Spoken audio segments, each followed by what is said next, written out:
अभी हाल फिलहाल में बाबा बागेश्वर धाम का अर्थात कि पंडित धीरेन्द्र कुमार शास्त्री का दौरा बिहार में रहा है और आप यह सोच के दंग रह जाएंगे कि बिहार में, जिसे आप हमेशा कहते हैं कि वह पिछड़ा राज्य है, वह ऐसा राज्य है, वहाँ गरीबी है, लेकिन धार्मिक मामले में बिहार ने जो एक नज़ीर पेश की वह शायद हम लोगों या अन्य राज्यों के लोगों को भी सीखना चाहिए।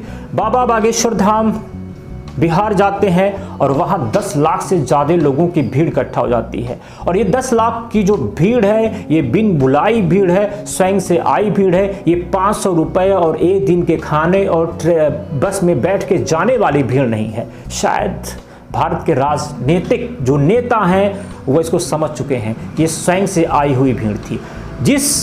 मुझे तो याद ही नहीं है कि किसी भी कथावाचक ने इस प्रकार का ऐलान किया हो कि आप लोग अब यहाँ मत आइए, जो जहाँ है अपने घर पे है, टीवी पर है, जो वहाँ है वहाँ बैठ के कथा सुने। मुझे तो अभी तक कैसा नहीं याद आया है कि अगर आपके जहन में कोई ऐसा होगा कथावाचक तो ज़रूर अपने इस कमेंट बॉक्स में लिखिएगा।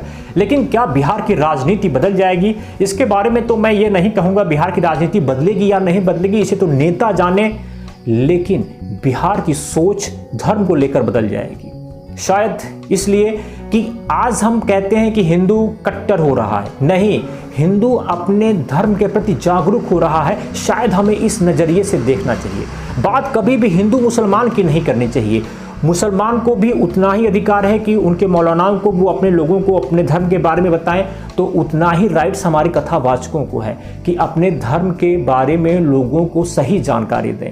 आप कथावाचक हैं, नेता नहीं हैं, इसलिए आपको सेकुलर नहीं होना चाहिए। जो शास्त्र कहता है, जो पुराण कहता है, वही शिक्षा आपको देनी चाहिए। तो बाबा बागेश्वर धाम के बारे में हम चर्चा करें तो अब तक तो मीडिया माथा पीट रहा था। कुछ चैनल का तथा कथित जो सेकुलर चैनल अपने आप को वामपंथी मीडिया बोलते हैं वह माथा पीट रहे थे कि बाबा माइंड रीडर हैं। लेकिन बाबा ने जो दिव्य दरबार लगाया, जो चमत्कार दिखाया, अगर ये माइंड रीडर कोई कह दे तो शायद मैं उसका ऋणी रहूंगा। लेकिन किसी माइंड रीडर के पास इतनी ताकत ही नहीं है कि उस दिव्य दरबार का 1% भी वो अपने आप को फॉलो कर ले। खैर की भीड़ होती है, बाबा आते हैं, वहां पे एक राजनीतिक वर्ग पलके बिछाए बैठा है और एक राजनीतिक वर्ग कहता कि हम वहां नहीं जाएंगे।